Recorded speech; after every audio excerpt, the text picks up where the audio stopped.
Hervé Maître, bonjour. Bonjour. Hervé, vous êtes l'organisateur de ce nouveau salon, Label Saveur. Quel est l'objectif de ce salon? Alors déjà pour commencer, je vais dire, on n'organise pas un salon comme celui-ci tout seul, il y a toute une équipe derrière. J'ai la chance de diriger aujourd'hui une structure qui s'appelle Loire Action, qui compte dans son conseil d'administration une vingtaine d'administrateurs. Certains ont été d'anciens chefs d'entreprise ou chefs d'entreprise actuels du territoire, qui ont une histoire commune avec le site, puisque longtemps ils ont été investis sur le site de la foire de Saint-Étienne, notamment autour d'André Luquet et aujourd'hui autour de Florian Janetti. Et puis j'ai une collaboratrice, Estelle Redon, qui a rejoint l'aventure il y a maintenant 1 an pour faire naître effectivement un salon qui a vocation une fois par an, une semaine avant Pâques, à rassembler au cœur de Auvergne-Rhône-Alpes, à Saint-Étienne en particulier, un maximum de produits sous signe officiel de qualité qui font la richesse gastronomique et agricole de notre grande et belle région Auvergne-Rhône-Alpes. Alors derrière nous, effectivement, nous avons une carte de la région avec des terroirs différents. On a tous ces vins là dans la région. Oh là, des vins, on en a, c'est énorme. On a plus de 70 signes officiels de qualité en viticulture, donc c'est énorme.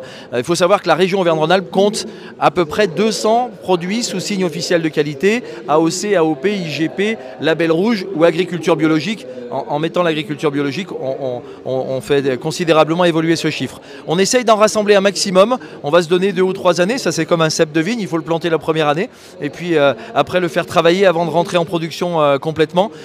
Donc on a effectivement majoritairement des produits qui sont issus de la viticulture. On a beaucoup de fromages, on a beaucoup de produits carnés en Auvergne-Rhône-Alpes. Chaque département, on a 12 départements en Auvergne-Rhône-Alpes, chaque département compte des SICO de qualité reconnus et qui méritent leur place sur notre événement.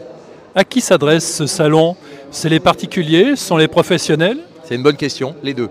C'est une bonne question, les deux. Pourquoi les deux? D'abord parce qu'un salon grand public qui a lieu samedi-dimanche, forcément, c'est le grand public qu'on vit. Mais ce salon, il a commencé vendredi soir, on a fait une nocturne, et puis il va se poursuivre demain, lundi, toute la journée, avec la vocation aussi de permettre à des structures, des restaurants d'entreprise, des restaurants collectifs, des établissements de santé ou des établissements de 3e âge, de venir chercher peut-être de nouveaux sourcings, de nouveaux produits qu'ils ne connaissent pas forcément. Ils vont pouvoir rencontrer des filières, et ça, c'est ce qu'on veut faire aussi. On veut que Label Saveur soit un salon qui permette demain de faire des approvisionnements différents et des approvisionnements locaux.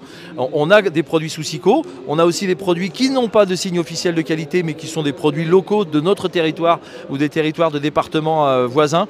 Donc Label Saveur doit aussi permettre à des restaurateurs, à des hôteliers, à des gens qui reçoivent chez eux dans leur gîte de trouver de nouveaux produits à faire découvrir à leurs clients et à leurs consommateurs. Alors pour le grand public, cet après-midi et demain, est-ce que le public lambda peut venir aussi? Complètement gratuit.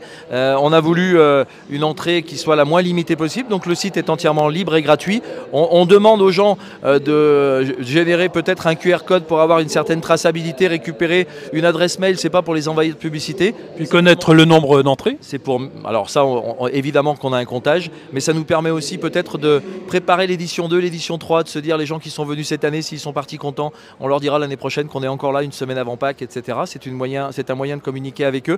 Après, c'est entièrement libre. On a de superbes animations. On a l'IMC de Saint-Étienne qui nous fait l'honneur de sa présence sur les métiers de la cuisine, de la boucherie, de la pâtisserie et de la boulangerie, avec une quarantaine d'apprentis qui succèdent sur le stand durant toute la journée. Ça, c'est bien.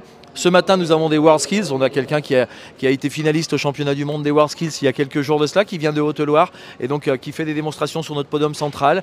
On a une animation café en ce début de journée dimanche. Donc on a des animations et puis j'ai envie de dire chaque stand est une animation puisque chaque stand est un produit à déguster. Certains font de la vente. On peut repartir avec un peu de fromage, un peu de saucisson, un peu de vin. Mais on peut aussi manger de la charcuterie à certains endroits sans forcément l'acheter parce qu'elle n'est pas en vente. On a des syndicats de production qui sont présents et qui sont là pour faire la promotion de leurs produits et c'est toutes les richesses d'Auvergne-Rhône-Alpes qu'on vous propose de déguster, de savourer, de mettre en éveil vos papilles durant toute cette journée de dimanche et demain toute la journée jusqu'à 17 h. Hervé Maître, merci pour ces propos.